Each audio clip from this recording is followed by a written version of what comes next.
just listening to Dick speak, I quickly wrote down a couple of things that I just thought I'd hit. And I'm a teacher by trade. I teach at Central High School, and I have been teaching for 9 years. Sure. I am quiet, yeah. I've been teaching for 9 years at Central and love my job. I had to leave for a brief amount of time. I taught in 2 harbors, and that was also a very beneficial experience. So I think I'll kind of outline it in 3 directions. I'll talk a little bit about my personal story, and then connect it to the CJM committee and how I got involved with the committee, and then maybe a few things working with students in this project, because for 2 years there were 6 to 8 students that worked on creating a curriculum to give to the memorial board. So then I'll talk about that, and then I'll close with maybe a few pivotal points of memory for being a member. All right, so personal story. I grew up in Duluth. I'm one of the few board members that actually is a resident from Duluth, and my first recollection of hearing about the tragedy or the event actually came from my father. My father attended UMD, and 1961 is when he first arrived. And he had heard about the lynching in one of his history classes, and then from some friends. My father was kind of a scandalous fellow for a while, and so he had to leave UMD for a year and then came back. But in this process of being a UMD student, it was on campus here where he received his first introduction. He told me about the lynching when I was an 8th grader, and I was attending Washington Junior, and I don't know if you know where the Washington apartments are, but that used to be a junior high school.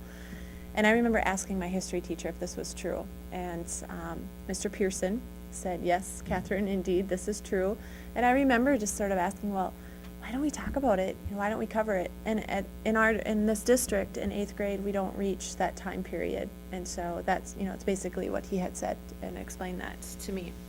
But I couldn't believe it. I was very shocked as a younger person that this could happen in our community. And that has always stayed with me, that presence of, lynching 3 people in our downtown community, and I have never forgotten it.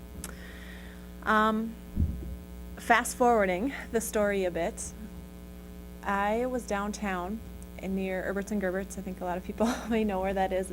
And there was a store called the Diversity Store. And a man by the name of Henry Banks owned that store. And my husband and I happened to be walking in front of the store, and I saw a painting that I wanted to purchase.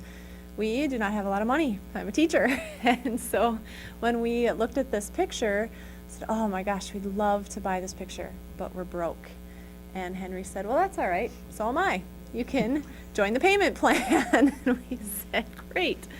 So every few weeks I would go down to the Diversity Store and leave some money. Well, I'm kind of chatty. And in that process, I got to know Henry a little bit. And actually had him in my class as a guest speaker. He is a man that has worn many different hats in his lifetime. And I was attracted to his sense of leadership and his ability to connect with you. Well, later that year, I received a phone call from Henry. And at this time, I think I'd finally paid off the painting. And so Henry called and said, Catherine, I'm wondering if you would be interested in working on a committee. We've started a committee, and we're hoping to build a monument or place a plaque for the 3 men that were lynched downtown. And I know that you cover some of this in your classroom. A friend of mine, Heidi, just did a story in the Ripsaw, and she's talked to a couple of your students. And I think if you're interested, it'd be great to have you on board. And I was honored that he called, because he just has a charismatic piece to him. And I said, sure, when's the next meeting? So that was it. After that, I was hooked and started to attend the meetings. There were a lot of meetings at first. And my recollection of the meetings, we had to really come together as a group, because we really did bicker about a lot of things. And at first, it was just basic teaching about race and racism. And I remember these long discussions going on. And so it took a while to get down to the work of the monument from my recollection. I think the other piece, as I joined the committee, was bringing the teacher component and the students on board. And so that was another piece that I brought to the table. Do you sometimes feel life goes full circle with how you do things?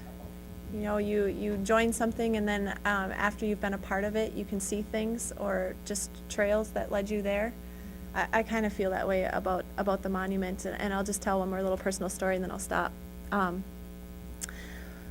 I have a stack of journals that my father wrote, and I remember a few years ago, Heidi came up to me and said, "Catherine, your father knows this man who bought this door," and it's turned out to not be true, I believe. I don't know. There's still some question.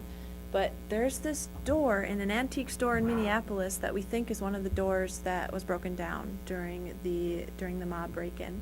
And we need some source, some tangible source to say, yes, indeed, this is true. I know that Heidi and others have contacted the police station, but she said, "Your father owned this door." Like, "How do you know that?" She's like, "Well, one of the men that owned the door said he bought it from a man named Larry Nachbar." And I was like, "Oh my gosh, well, I have a stack of his journals. Maybe I should start reading them." I've had these stacks forever and just didn't want to read them. So life moving full circle, that was sort of the punch in the arm to get on top of that and read these journals, because my father was an extensive journaler. And so I did. And so sometimes, you know, you're being a part of one thing just opens up the doors to other things. And so life just kind of took me full circle to look at all different parts of my life. We don't know if the door story is substantiated. It's for sale for like $600 or $800. The committee has talked about purchasing it, but we can't prove ownership. So anyway, second part of the story. As a committee member, I became more involved with the students and the aspect of a curriculum. And we used to meet before school. Long ago, Central High School used to start at 8:20 in the morning when there were 7 periods a day. And the students would come to school once a week, an hour before school started, to learn more about this topic. And we thought having a curriculum to link with the monument when it was done would be a good idea. So, 2 years later, it takes a long time to do these things. This is just a rough draft, but the students came up with this curriculum. It's like a 5 to 8 day unit, and there's all kinds of articles in here. They did some research at the UMD library, and they pulled together all different kinds of resources.